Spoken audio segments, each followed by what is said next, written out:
Welcome to 9 vibes. సంచలన నిర్ణయాలు, ఛాలెంజ్లతో తనదైన మార్కు పాలన సాధిస్తున్నారు తెలంగాణ సీఎం రేవంత్. ఎన్నికల సమయంలో ఇచ్చిన 6 గ్యారెంటీల్లో కీలకమైనవి ఇప్పటికే అమలు చేసి ప్రజల మన్ననలు పొందారు. ఇక తెలంగాణలో జిల్లాల పునర్విభజనపై ప్రజలతో ఒక సమీక్ష చేస్తామని ప్రకటించారు. కమిటీ వేసి కుదింపుపై నిర్ణయం కూడా తీసుకుంటామని కూడా సంచలనం రేపారు రేవంత్ రెడ్డి. ఈ క్రమంలో తాజాగా ప్రస్తుతం ఉన్న జిల్లాల్లో రెండిటి పేర్లు మార్చాలని కూడా నిర్ణయం తీసుకున్నారు. ఇప్పటికే వాహనాల రిజిస్ట్రేషన్ను టీఎస్ నుంచి టీజీగా మార్చారు. త్వరలోనే తెలంగాణ తల్లి విగ్రహం లోగో కూడా మార్చేందుకు ప్రణాళిక రూపొందిస్తున్నారు.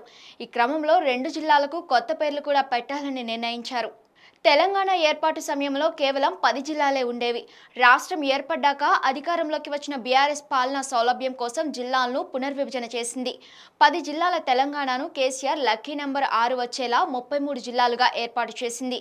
కొత్తగా ఏర్పాటు చేసిన జిల్లాలకు కొంతమంది ప్రముఖుల పేర్లు, చారిత్రక నేపథ్యం కలిగిన ప్రాంతాల పేర్లు పెట్టారు. ఇందులో భాగంగా ఆసిఫాబాద్కు గోండు వీరుడు కుమురం భీం పేరు, భూపాలపల్లికి తెలంగాణ ఉద్యమకారుడు ప్రొఫెసర్ జయశంకర్ పేరు, కొత్తగూడెంకు భద్రాద్రి పుణ్యక్షేత్రం పేరు, గద్వాలకు శక్తిపీఠం జోగులాంబ పేరు, భువనగిరికి యాదాద్రి పేరు, సిరిసిల్లకు వేములవాడ రాజన్న పేరు పెట్టారు. 2023 ఎన్నికల్లో కాంగ్రెస్ అధికారంలోకి వచ్చింది. తెలంగాణలోని 33 జిల్లాల్లో 2 జిల్లాల పేర్లు మార్చాలని యోచిస్తోంది. జనగామ జిల్లాకు సర్దార్ సర్వాయి పాపన్న గౌడ్ పేరు పెట్టాలని రేవంత్ భావిస్తున్నట్లు తెలుస్తోంది.